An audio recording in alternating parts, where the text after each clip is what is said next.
네, 지금 2분 남았는데 바로 시작해도 되겠죠, 선생님들? 뒤쪽에 조금. 네.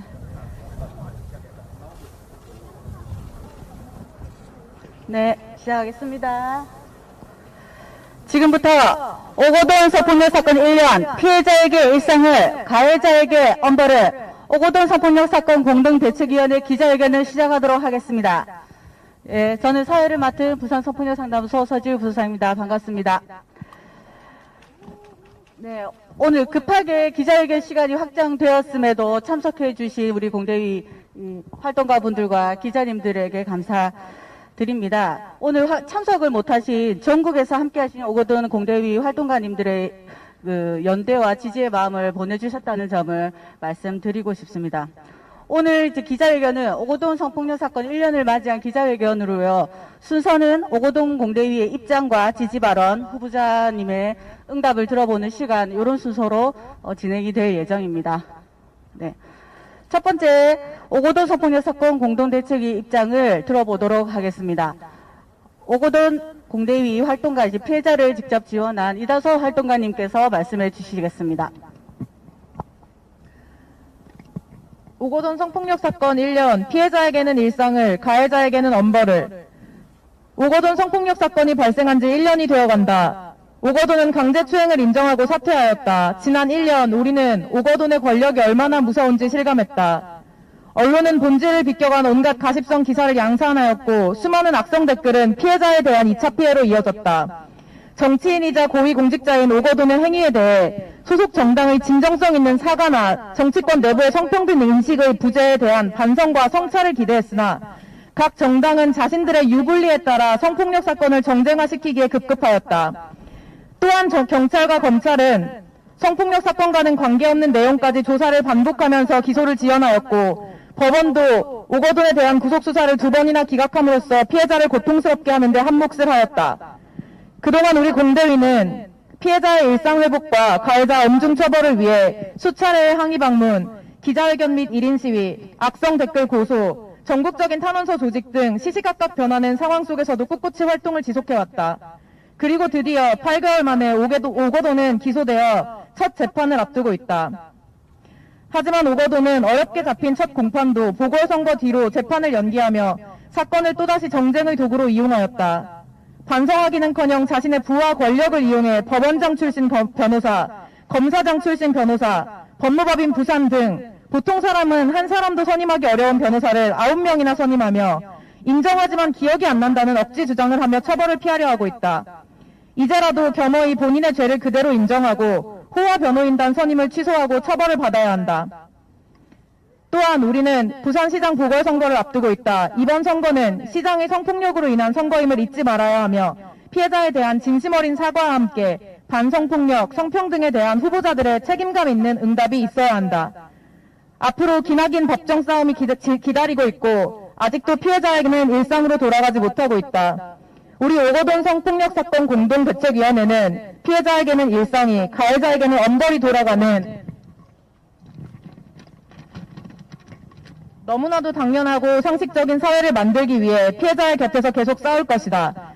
더불어 오늘 부산 시민 앞에 엄숙히 서약할 부산시장 후보 중 누가 당선되든지 약속한 모든 것이 이후 실제 시정을 통해 어떻게 실현되는지 감시하고 변화를 추동하는 역할을 지속할 것이며 성폭력 없는 세상, 성평등한 세상을 만들기 위한 노력과 투쟁을 멈추지 않을 것이다. 이상입니다. 네, 잘 들었습니다. 다음은 피해자의 일상과 가해자 엄벌 촉구를 위한 지지 발언을 들어보는 시간을 가지겠습니다. 먼저 전국 성폭력 상담소 협의회 한국 성폭력 상담소에서 보내주신 발언문을 대독해서 들어보도록 하겠습니다. 대독은 공대위의 윤하원 소장님께서 해주시겠습니다. 오늘 이 기자회견은 여러 의미에서 무게가 깊습니다. 가해자는 시정이었습니다.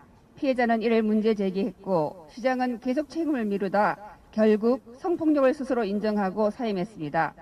그러자 이러한 결정과 총선이 시기상 관계가 있지 않냐며 피해자와 지원단체를 공격하는 정쟁이 시작되었습니다. 가해 사실을 인정했던 오거돈 전 시장은 측은 정관 호화 변호인단을 꾸렸습니다. 기소는 너무 더뎠고 1심 공판은 미뤄졌습니다. 이 모든 과정에서 피해자는 사과하라고 문제를 지적하고 일하고 일상을 버티며 사과를 요청하고 직접 만나고 변화를 향해 최선의 노력을 다해왔습니다. 보궐선거운동이 25일부터 시작되었습니다. 후보들은 자신을 지지하는 표를 모으는 바쁠 시기일 겁니다. 그런데 이 자리는 그와는 다릅니다. 이 자리는 이 선거가 왜 있게 되었는지 다시 묻고 시장이 되려는 분이라면 반드시 이뤄야 할 책무와 변화와 방향을 정확히 제안하고 약속을 받는 자리입니다.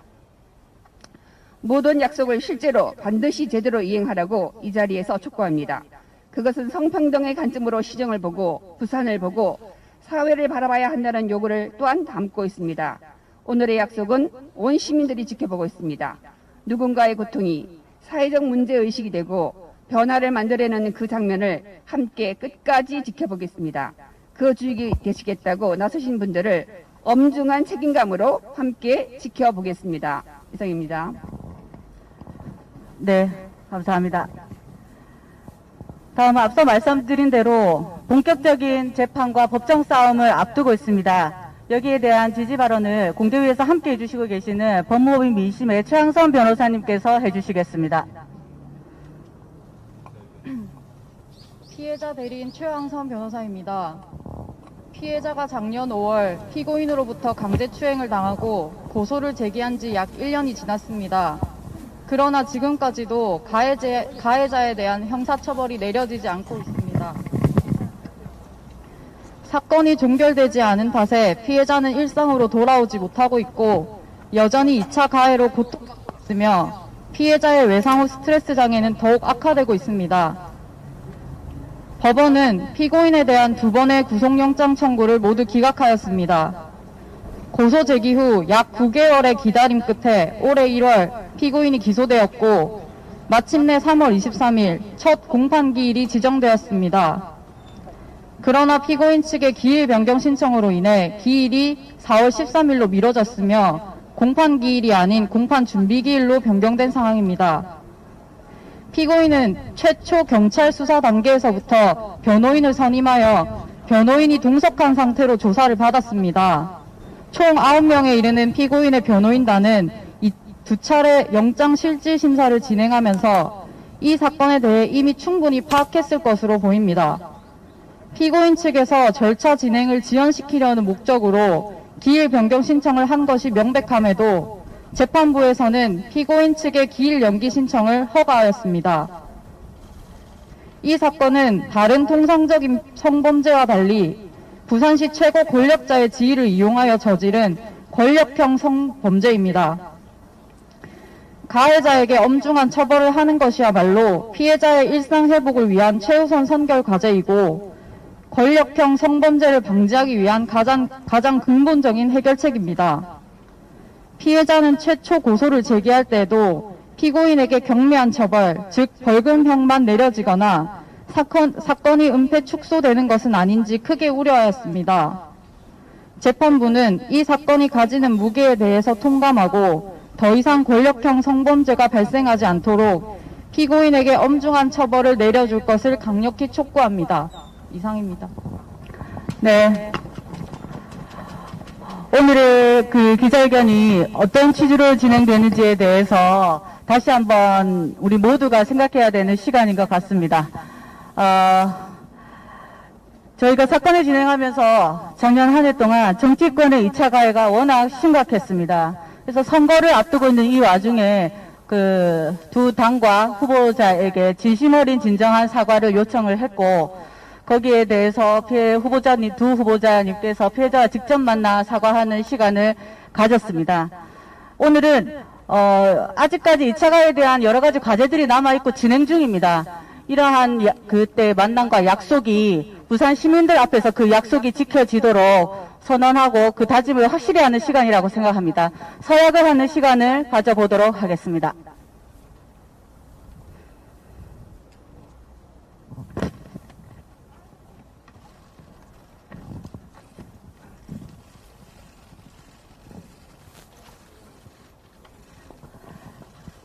네, 부산시장 서약의 내용은 오늘의 이 선거의 의미를 절대로 잊지 않고 스스로의 성인지 감수성을 높이는 것, 피해자의 일상 회복과 성폭력 없는 안전한 부산을 만드는 것, 성평등한 부산 만들기 위한 성평등 정책을 반드시 실현하는 것과 피해자 중심에서 생각하고 피해자와 공대위 등 현장 단체와 직접 소통하면서 실현하겠다는 내용의 서약입니다. 네. 어느 후보님이 되시든지 시장이 되신 그 누구도 이 엄중하고 무게감 있는 약속이 지켜지시기를 바랍니다. 저희 공대위는 끝까지 지켜보도록 하겠습니다. 네, 오늘의 이 서약이 늘 우리가 선거 때마다 하는 그런 서약이 아니기를 바랍니다. 앞으로 공대위는 첫곡판을 시작으로 엄벌을 향해 가는 또 국면을 맞이하고 있습니다. 이 약속이 지켜지는지 지켜보면서 피해자와 함께 엄벌이 될 때까지 저희는 끝까지 함께 하도록 하겠습니다. 오늘 참석해 주신 여러분께 감사드립니다. 이상으로 마치겠습니다.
네, 안녕하세요 여러분. 이제 중학대학교에 재학 중이고 서울 동작구에서 자취하고 있는 21살 여진욱이라고 합니다. 반갑습니다. 오늘은 여러분께 현재 청년들의 주거 환경에 대해서 저의 개인적인 경험을 통해 심각성을 알리고자 합니다. 저는 작년에는 반지하에서 살았고 올해는 옥탑방에서 거주하고 있습니다. 반지하에서 살면은 환기가 잘 되지 않아 자고 일어날 때마다 코가 막히고 목이 아픈 느낌이 듭니다. 햇빛도 잘 들지 않아 항상 방이 어두컴컴하고 습기 때문에 벽 구석마다 곰팡이가 엮여 있습니다. 매일마다 벽지가 갈라지는 소리가 들리는데 이것이 벌레 때문인지는 모르겠지만 실제로 벌레들도 많이 나와요. 그리고 반지하의 위험성을 보여주는 일들은 이뿐만이 아니에요. 반지하는 TVOC나 박테리아 같은 오염물질의 농도 또한 지상층 주택보다 훨씬 높게 측정되며 1급 발암물질인 라돈에도 더 쉽게 노출됩니다. 제가 살았던 곳은 하숙집이라서 2인 1실을 사용했는데 5평도 안 되는 좁은 반지하 방이 월에 40만 원이 들어요. 잡코리아가 거리두기 코리아에게 자리란 자린 전부 비워주세요가 되어버린 요즘.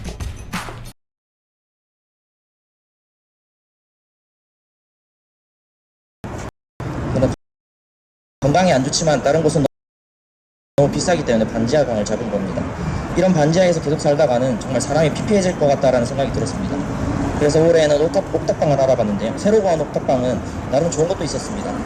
날이 좋은 날에는 문을 열고 나가면 상쾌했어요. 사실 요즘에는 미세먼지 때문에 꼭 그렇지도 않은데, 그리고 빨래도 밖에서 널고 하면은 조금 귀찮았습니다. 그러나 반지하보다는 나을 뿐이지 옥탑방에서 사는 것도 여간 쉬운 일이 아니라는 것을 알게 되는 때까지는 그리 긴 시간이 걸리지 않았습니다.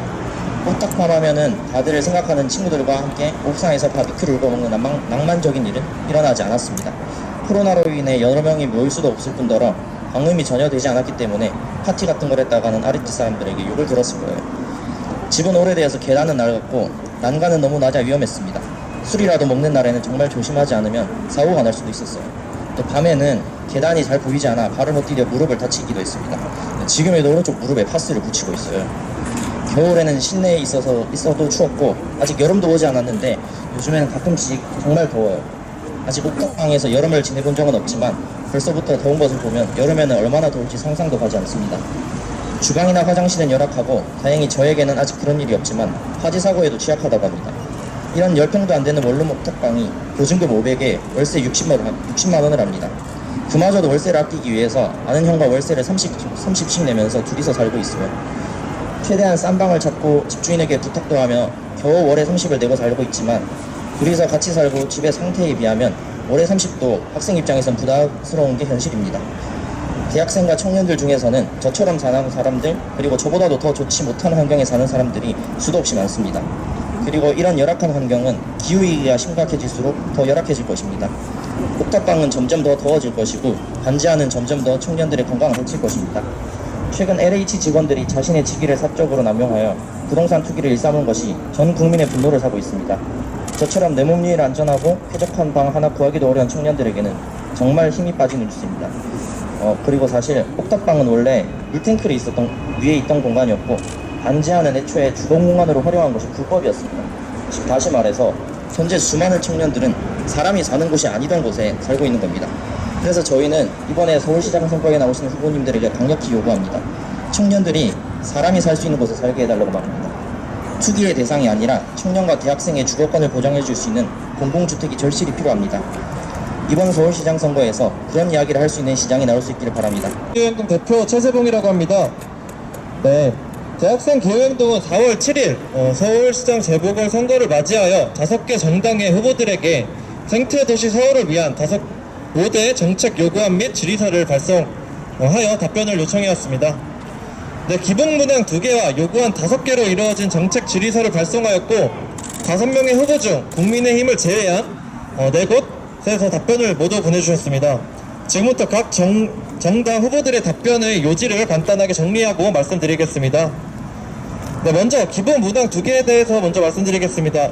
2050 탄소 중립에 동의하냐는 질문에 민주당과 팀서울 후보들은 동의를 한다는 의사를 밝혔습니다.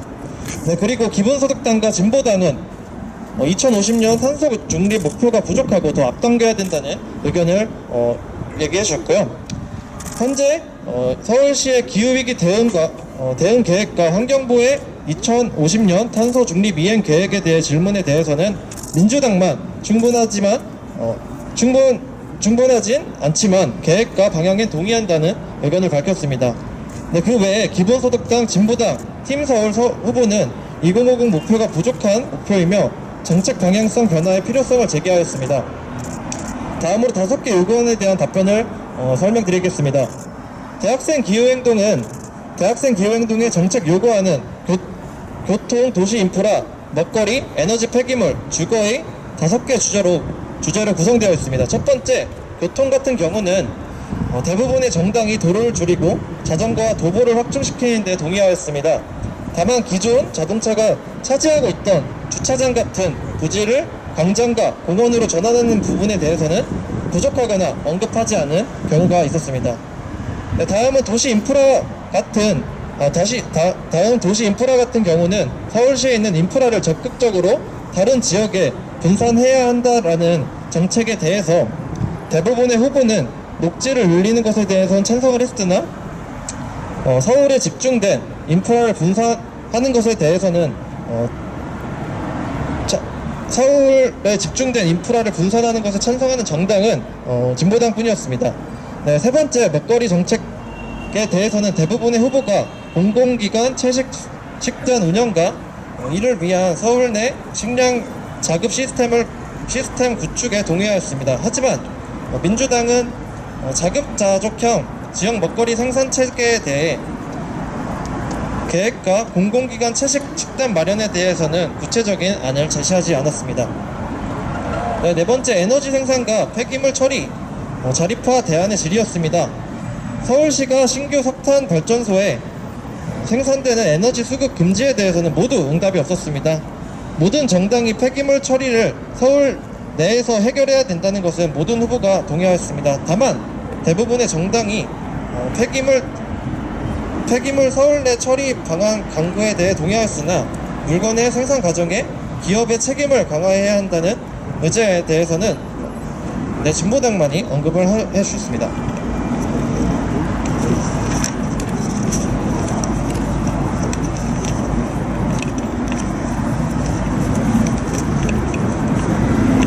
네, 다음 주거 정책은 민주당을 제외한 모든 정당이 공공주택 확충을 통한 안전하고 쾌적한 주거권 보장의 필요성을 동의하였습니다.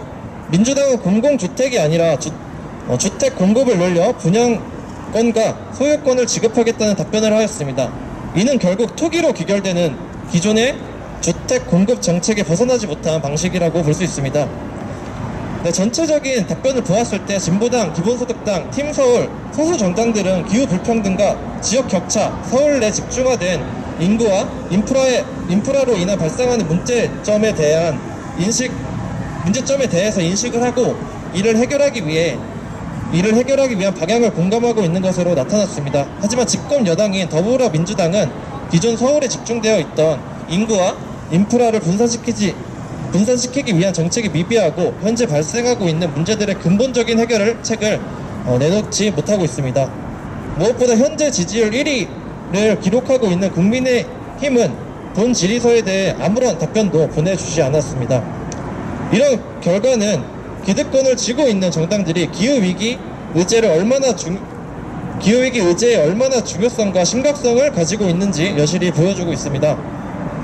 서울 집중을 기반으로 한 기득권들을 깨지 못한다면 결국 서울은 인구 가밀과 환경 파괴로 인해 문제가 끊임없이 터져 나올 것이고 수도권을 제외한 모든 지역은 고사하고 말 것입니다. 해리에겐 무언가 특별한 것이 있어. 하루 종일 빛나는 나를 위해 하루 한 포 콜라겐 이너플리.